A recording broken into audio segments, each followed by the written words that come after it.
Olá, meus amigos do canal Raciocínios Espíritas, tudo em paz?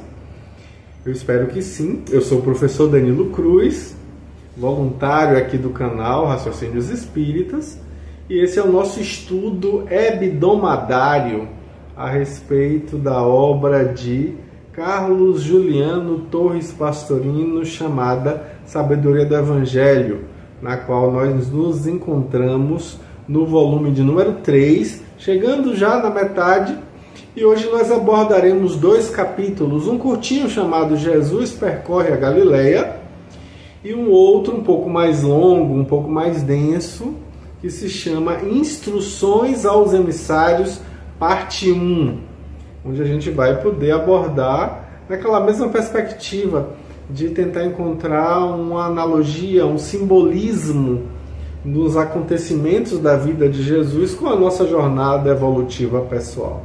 Vamos ao texto. Então, Jesus Percorre a Galileia é um texto baseado no Evangelho de Mateus, capítulo 9, versículos de 35 a 38, quando assim ele diz: Jesus circunvagava por todas as cidades e aldeias, ensinando na sinagoga deles, pregando a boa nova do reino e curando todas as doenças e enfermidades. Vendo ele as turbas, se movia de compaixão por elas, porque estavam escorchadas, arrasadas, como ovelhas que não têm pastor.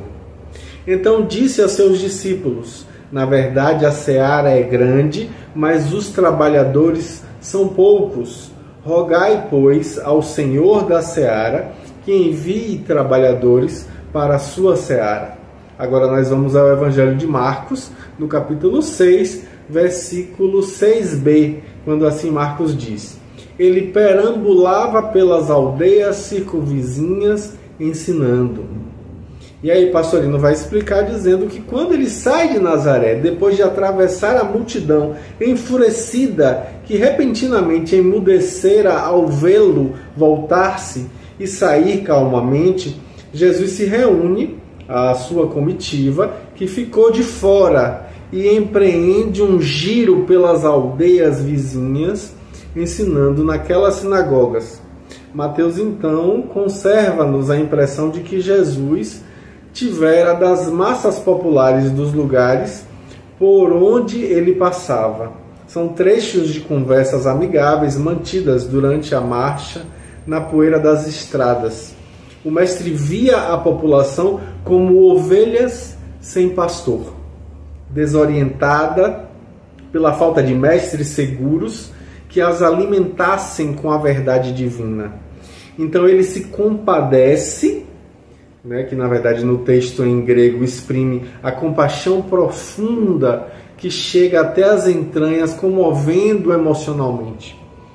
E aí a razão dada é que os humildes estavam escorchados, ou seja, com a pele arrancada ou arrasados, isto é, jogados ao chão, lançados por terra. Ele anota então o ensino dado aos discípulos: a seara é grande, mas os trabalhadores são poucos. Pedi ao Senhor da seara que envie mais trabalhadores. É o que até hoje nós vemos: a massa abandonada por falta de verdadeiros pastores de qualquer tipo de agrupamento religioso. Dirigentes espíritas, pastores evangélicos, sacerdotes católicos, swamis orientais, rabinos israelitas.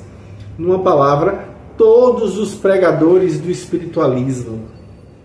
Todos pensam mais em si e em seus interesses, no domínio político e até na exploração financeira de suas ovelhas, do que no amor que se sacrifica e se dá desinteressadamente, como aponta Pastorino. Aí Pastorino vai dizer que, além disso, o próprio ensino ministrado por todos é puramente teórico. Não tem o calor do exemplo vivido, com esquecimento de si, com esquecimento dos seus interesses, que teria ali o dom de fazer frutificar e amadurecer as palavras proferidas. E aí Pastorino diz que até hoje as ovelhas estão sem pastores porque os verdadeiros e desinteressados são pouquíssimos e não chegam para atender às necessidades prementes, inadiáveis e substanciais. Ele vai chegar a dizer que todos os que se sintam inflamados de amor pelos pequenos abandonados de qualquer idade, em termos físicos, porque aqui nós falamos da infância espiritual e não orgânica, todos eles são convidados a orar ao Pai para, com suas vibrações mentais e com a sua ação, propiciarem ambiente favorável à reencarnação em massa dos mestres de grande evolução. E aí Pastorino disse que esse aviso serve para despertar as individualidades que, de modo geral, não querem cuidar desses problemas mais materiais. Então, teoricamente, caberia a todos os que atingiram esse grau oferecerem-se como médiuns de materialização para a vida vinda desses espíritos missionários, né? Realizando aí em prece os contatos físicos indispensáveis à formação de seus corpos purificados. E aí Pastorino vai dizer que, no entanto, justamente os que mais mergulham na espiritualidade menos querem pensar nesses problemas físicos. E aí ele diz que os missionários permanecem aguardando oportunidades de reencarnação que não chegam, ou se conseguem em ambientes precários, de famílias humildes, de famílias com situações complicadas por dificuldades financeiras, culturais. E é lógico aí que todos nós temos que primeiramente receber aqueles que a nós estão karmicamente ligados. Mas quando nós atingimos determinados graus evolutivos, a via, o caminho se torna mais acessível. Então a prece que pode fazer que cheguem missionários para a Seara vai valer muito pouco, no caso aí, se não for coadjuvada pela ação efetiva de propiciar os meios para a encarnação deles. E nesse ponto esbarram os homens, né, os mais evoluídos ainda mais, nas barreiras dos preconceitos humanos. Quanto mais espiritualizado, mais se veem cerceados pelos falatórios, pela condenação das criaturas que lhes constrangem a liberdade de agir. Se alguém é considerado um mestre, um líder religioso e realiza qualquer união com o objetivo de permitir a descida de um espírito desse alto teor vibratório, desse porte evolutivo, todos os que se dizem seus sequazes e discípulos o abandonam porque só compreendem o que está dentro das leis criadas pelos homens e julgam que é imoral o que tiver sido realizado fora do casamento legal. Então, dessa forma, a força da vida que busca fazer evoluir a humanidade se vê coagida de não agir justamente, e os ceareiros continuam poucos, continuam insuficientes para o serviço. E aí a pergunta, né? Quando terá a humanidade bastante evolução para compreender o problema e saber solucioná-lo sem que se sinta amarrada pelas convenções e pelos preconceitos? E aí Pastorino vai dizer justamente, né? Quando chegar esse dia, os missionários poderão descer numerosos, premiando assim a coragem e o desassombro dos homens de boa vontade, que saibam realmente obedecer mais às leis divinas do que às leis humanas. Olha que interessante. Aí a gente vai para o capítulo seguinte, que se chama Instruções aos Emissários, parte 1, que versa do ano 30 depois de Cristo, ou 783 ad urbi condita, ou seja, a partir da fundação da cidade de Roma, lá no mês de janeiro, talvez fevereiro. E aí Pastorino vai dizer que é no capítulo 10 do Evangelho de Mateus, versículos de 5 a 15, quando ele diz assim: a estes 12, nós vimos quais são esses no volume 2, né? Enviou Jesus, dando-lhes as seguintes instruções: não ireis pelas estradas dos gentios, nem entrareis nas cidades dos samaritanos, mas ide antes as ovelhas perdidas da casa de Israel. Pondo-vos a caminho, pregai dizendo: está próximo o reino dos céus.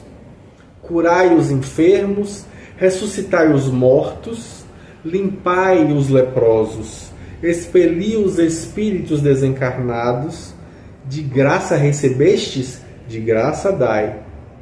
Não vos provereis de ouro, nem de prata, nem de bronze em vossas cinturas, nem de alforge para a jornada, nem de 2 túnicas, nem de sandálias, nem de bordão, pois é digno o operário do seu sustento. Em qualquer cidade ou aldeia em que entrardes, indagai quem nela é digno, e aí ficai até vos retirardes. Ao entrardes na casa, saudai-a, e se a casa for digna, desça sobre ela a vossa paz. Mas se o não for, torne para vós vossa paz. E se alguém vos não receber, nem ouvir vossas palavras, ao sairdes daquela casa ou daquela cidade, sacudi o pó de vossos pés. Em verdade vos digo que no dia do karma haverá menor rigor para a terra de Sodoma e de Gomorra do que para aquela cidade. Aí Marcos vai falar sobre o mesmo momento no seu capítulo 6, versículos de 7 a 11, dizendo assim: E chamou a si os 12 e começou a enviá-los 2 a 2, e deu-lhes autoridade sobre os espíritos atrasados, e ordenou-lhes que nada levassem para o caminho, exceto um só bordão, nem alforge, nem pão, nem dinheiro na cintura, mas que fossem calçados de sandálias e que não vestissem 2 túnicas. Disse mais a eles: em qualquer casa onde entrardes, permanecei ali até que vos retireis do lugar. E se algum lugar não vos receber, nem vos ouvir, saindo dali, sacudi o pó da sola dos vossos pés, em testemunho contra eles. Aí a gente vai agora para o Evangelho de Lucas, capítulo 9, versículos de 1 a 5, quando Lucas diz assim: convocando a si os 12, deu-lhes poder e autoridade sobre todos os espíritos desencarnados e para curarem doenças, e enviou-os a pregar o reino de Deus e a curar. E disse-lhes: nada leveis para o caminho, nem bordão, nem alforge, nem pão, nem prata, nem tenhais 2 túnicas. Em qualquer casa em que entrardes, nela ficai, e dali partireis. E qualquer local que vos não receber, ao sair da cidade, sacudi o pó dos vossos pés, em testemunho contra eles. Aí Pastorino vai comentar, dizendo que, tal como faz o Sermão do Monte, Mateus conservou-nos de seguida uma série de recomendações atinentes à pregação da Boa Nova por parte dos emissários. Enquanto nos outros evangelistas nós as encontramos de maneiras esparsas. Nós podemos dividir aí a locução de Mateus em 5 partes principais. E aí Pastorino vai dizer que no texto que ele traz, ele enumera apenas, na verdade, são elas quais? As instruções, versículos de 5 a 15, os avisos, versículo de 16 a 23, o encorajamento, versículo de 24 a 33, as dificuldades, versículo 34 a 39, e as recompensas, versículos de 40 a 42.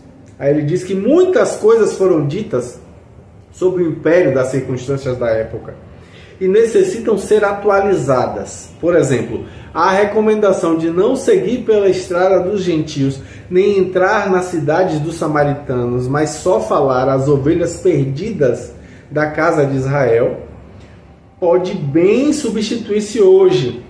Não pretender fazer prosélitos de outras religiões, tirando eles das suas crenças, mas falar apenas àqueles que estiverem insatisfeitos e perturbados em sua própria religião. Os 12 aí é uma fórmula frequente em Marcos, conforme a gente vê no capítulo 4, versículo 10, capítulo 9, versículo 34, capítulo 10, versículo 32, capítulo 11, versículo 11, capítulo 14, versículos 10, 17, 20, 43, e em Lucas, no capítulo 8, versículo 1, capítulo 9, versículo 2, capítulo 18, versículo 31, capítulo 22, versículos 3 e 47, e nos Atos, que também foram escritos por Lucas, no capítulo 6, versículo 2, etc. Designando que os discípulos mais chegados, aos quais Jesus denominou oficialmente como seus emissários, da palavra grega apóstolos. A partir desse momento, os 12 se tornam efetivamente emissários de Jesus. E Jesus os instrui sobre o comportamento durante a viagem. Essas recomendações de Jesus voltarão quando do envio dos 72 discípulos. Mais adiante a gente vai ter a oportunidade de falar disso. Mas Marcos esclarece que eles foram mandados 2 a 2, tal como é dito a respeito dos 72, do mesmo modo. O tema básico aí da pregação é ainda a fórmula do Batista, conforme a gente vê lá no capítulo 3 de Mateus, versículo 2, que é repetida no início por Jesus, Mateus capítulo 4, versículo 17, de que o reino dos céus está próximo, ou seja, não se acha distante no tempo, após a desencarnação, nem no espaço, nas alturas, acima das nuvens, não. Mas antes ele se acha próximo a nós no tempo, agora já, e no espaço dentro de nós, conforme a gente vê no Evangelho de Lucas, capítulo 17, versículo 21.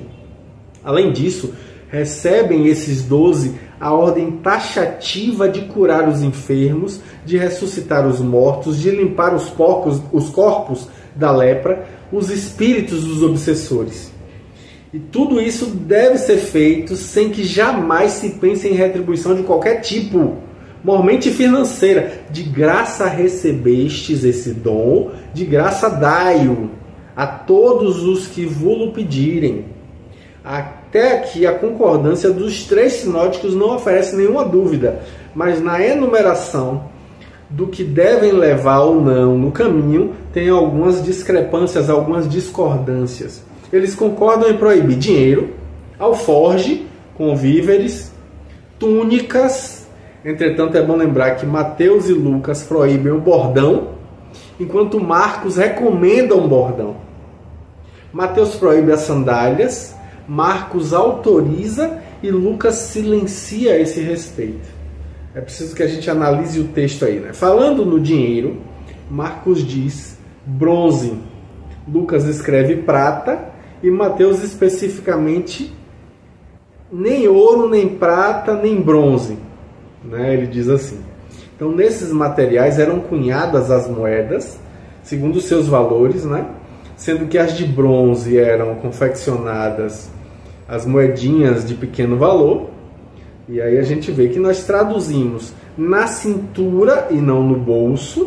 O Pastorino coloca essa tradução, né? Nem na bolsa, porque era na cintura, ou às vezes o turbante, o local utilizado para carregar as moedas, quer sejam elas colocadas em pequenos sacos, quer numa cava costurada para isso na cintura, na túnica ali na cintura. Nós já estudamos no volume 2 o pensamento de Pastorino com relação à tradução dos evangelhos, como deve ser feita. Ele diz o quê? Com toda clareza, com toda fidelidade em termos da língua atual, mas que deem com a máxima exatidão o sentido da época de Jesus. Falar em bolsas, bolsos, seria um anacronismo, porque o que na época se utilizava não era o que hoje nós entendemos com essas palavras. E não é só entre os israelitas que se carregava o dinheiro na cintura, porque a gente vê Horácio, por exemplo, na Grécia, falando sobre isso, em Roma, falando sobre isso, né?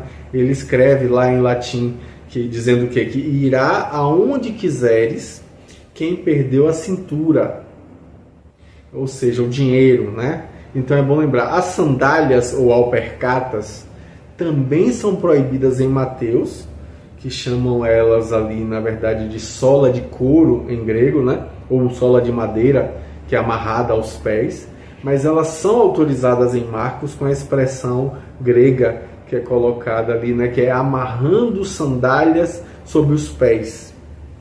E aí a gente vê que vestir duas túnicas era costume em uma viagem para se proteger do frio da noite, né, servindo ali a segunda túnica como sendo uma muda enquanto se lavava de baixo, que estava suada. Então, todas essas recomendações são feitas para treinar a confiança deles na providência de Deus, que não deixa morrer de fome um pardal, como diz o texto bíblico, assim como o espírito de desprendimento deles, a pobreza que era indispensável a quem pregava o reino do Espírito. E tudo foi dito em vista da conclusão, que era o quê? O operário é digno do seu sustento.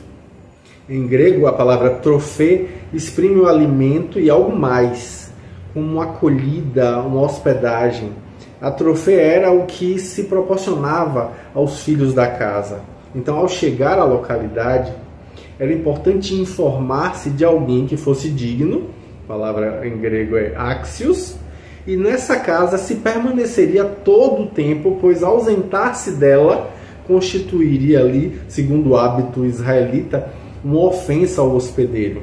Ao entrar na casa, a primeira coisa a se fazer ali é saudar seus moradores. Mateus vai falar, né, aspasaste, que é a fórmula simples que Lucas coloca no capítulo 10, versículo 5. Ele dá ali por extenso, né? Em qualquer casa em que entreis, começai dizendo paz a esta casa. E uma vez atraídas as vibrações de paz, ela se derrama fatalmente, quer sobre a casa, se ela tiver uma sintonia boa com isso, quer sobre o próprio emissário. Se o emissário cristão não fosse recebido, ele deveria fazer o quê? O que era hábito de todo israelita quando regressava para a Palestina proveniente de terras pagãs. Ele sacudia o pó da roupa e dos pés para não conspurcar a Terra Santa. Paulo e Barnabé, lá no livro de Atos, capítulo 13, versículo 5, obedecem à letra essa recomendação quando são obrigados a sair de Antioquia ou Antioquia, da Pisídia, para dirigir-se a Icônia. De qualquer forma, não deveria haver ali uma polêmica. Caso não fosse aceito, devia retirar-se imediatamente, sem polêmicas. Então a memória do cataclismo de Sodoma e Gomorra permanecia ainda viva e era julgado como o mais terrível castigo da impiedade, castigo impingido por Deus, né? Pois menos rigor haveria para essas cidades que para aquela que não recebesse os enviados do Mestre.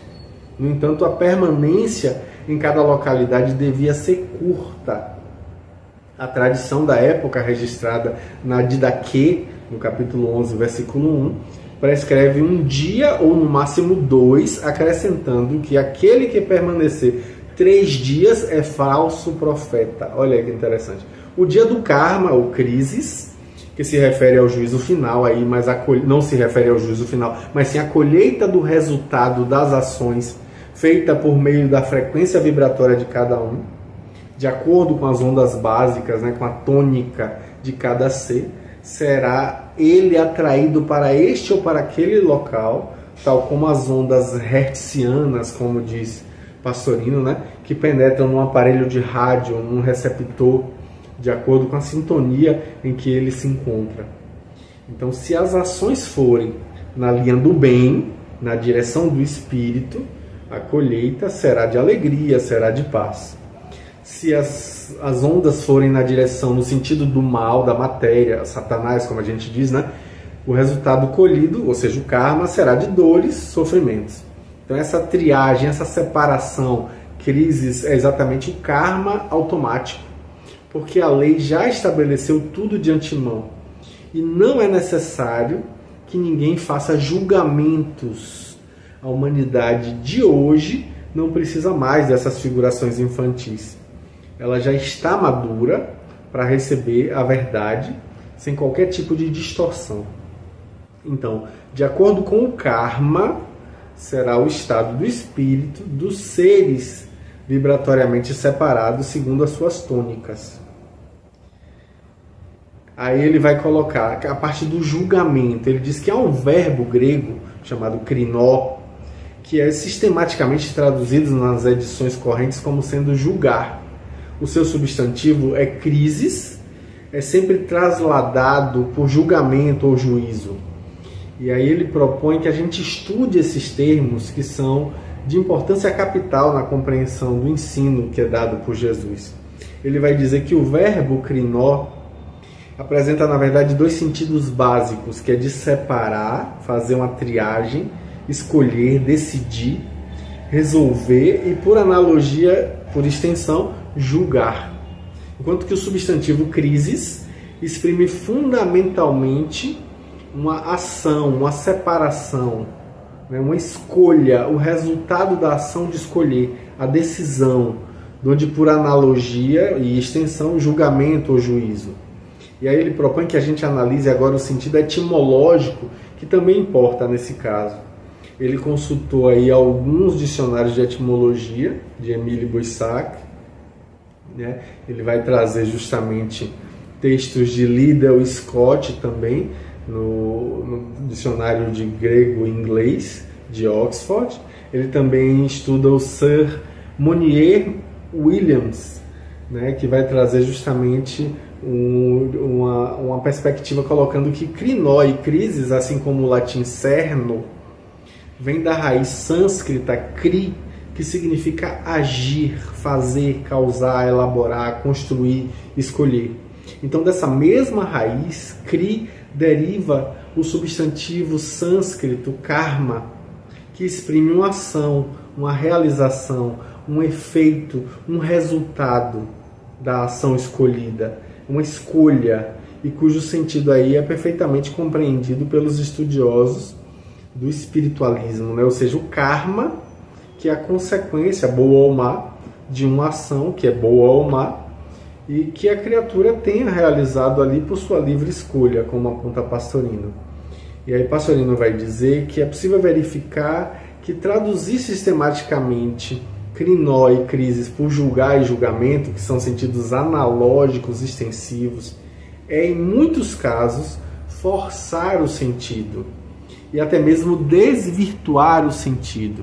E aí ele vai passar a dar exemplos. Ele vai dizer que o Pai a ninguém julga, mas deu todo julgamento ao Filho, conforme o Evangelho de João. Só formaria um sentido ali se aceitássemos um Deus pessoal, um Deus sentado num trono, como Salomão, a proferir sentenças, embora de grande sabedoria. Aliás, muita gente imagina exatamente uma cena assim, né? E aí Pastorino vai dizer que nós sabemos que isso jamais pode se dar com o ser absoluto e impessoal, que é o pensamento criador, que é sustentador dos universos. Ele transcende a tudo e a todos e é imanente em tudo e em todos, porque ele constitui justamente a essência última de todos os seres, de todas as coisas. Aí ele vai aplicar então a tradução lógica e não a analógica. E vejamos, o Pai a ninguém escolhe, mas deixa toda escolha ao Filho. Aí o sentido procede.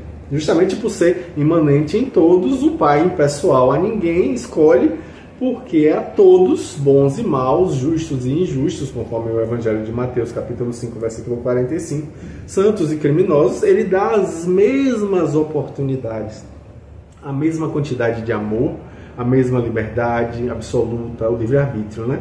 Mas toda escolha é dada ao Filho, ou seja, ao ser humano, ao Filho de Deus, que, com seu livre-arbítrio, escolhe o caminho que ele quer, arcando depois com as consequências, na época do karma, ou seja, no dia do juízo, que pretende a tradução comum da palavra crises. No caso aí de Jesus, ele podia afirmar em continuação: e minha escolha é justa porque não busco a minha vontade, mas a vontade de quem me enviou, conforme o Evangelho de João, capítulo 5, versículo 30. Ou seja, o Pai é que é representado em nós pelo Cristo interno, pelo Logos em nós. Se nesse trecho nós traduzirmos como krinó por julgar, haveria uma frontal contradição com os seguintes textos.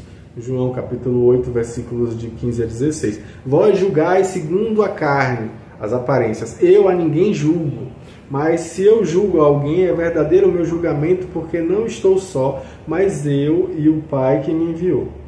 Afinal, o que é que o Pai julga aí? O que deu o julgamento ao Filho? E como o filho não julga ninguém, não seria possível aí compreender essa situação. Se a gente substituir nesse passo a tradução analógica pela lógica, o sentido se torna óbvio, se torna claro, compreensível. Vós escolheis segundo a carne, as aparências. Eu não escolho ninguém, mas se escolho alguém, é verdadeira a minha escolha, porque não estou só, mas eu e o Pai que me enviou. No segundo texto, João, capítulo 12, versículo 47, ele diz assim: se alguém me ouve as palavras e não confia, eu não o julgo, pois não vim para julgar o mundo, mas para salvar o mundo. Afinal, o julgamento aí é do filho ou do pai? Se todo julgamento foi dado ao filho, como diz o filho que não veio para julgar? Opa! Então, compreendemos aí que realmente há uma diferença entre os dois textos, e que neste último passo aí, crinó tem de fato o sentido analógico de julgar. Assim mesmo, julgar, como naquele outro passo de Lucas, no capítulo 5, versículo 37, diz assim: não julgueis e não sereis julgados, não condeneis e não sereis condenados, perdoai e sereis perdoados. No trecho que aqui a gente comenta, a gente compreende perfeitamente que não pode haver um dia do juízo, interpretação que deu margem à invenção do juízo particular, ou de um juízo universal, quando o mundo terminaria. Esses absurdos anticientíficos, antilógicos, não mais podem ser aceitos hoje, né? E aí não haverá um fim do mundo, pois no máximo poderá ocorrer um fim de um ciclo, que coincide aí, na verdade, com o movimento pendular do eixo do planeta, a cada 26 mil ou 28 mil anos, como disse Pasolini. No entanto, existe comprovadamente a época da colheita do resultado de nossas ações. A cada término de existência terrena, ou seja, o dia do karma, assim como a cada fim de ciclo haverá uma triagem, uma separação de acordo com as vibrações de cada um. E aí Pastorino vai dizer que, portanto, a melhor tradução do trecho em termos atuais para compreendermos o que Jesus ensinou é exatamente o dia do karma, ou seja, o dia da colheita, crises, dos resultados de nossas ações, boas ou más. Isto porque a cada pessoa ou coletividade será dado segundo as suas obras, conforme Mateus no capítulo 16, versículo 27.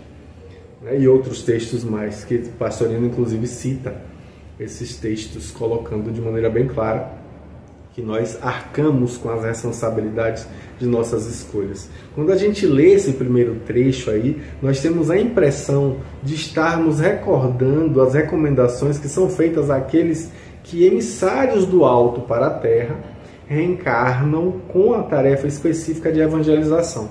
Os que costumamos chamar de espíritos missionários aí encontram as diretrizes básicas de seu comportamento: desprendimento total e absoluto de tudo que pertence ao plano material, inclusive as pessoas físicas e as organizações religiosas.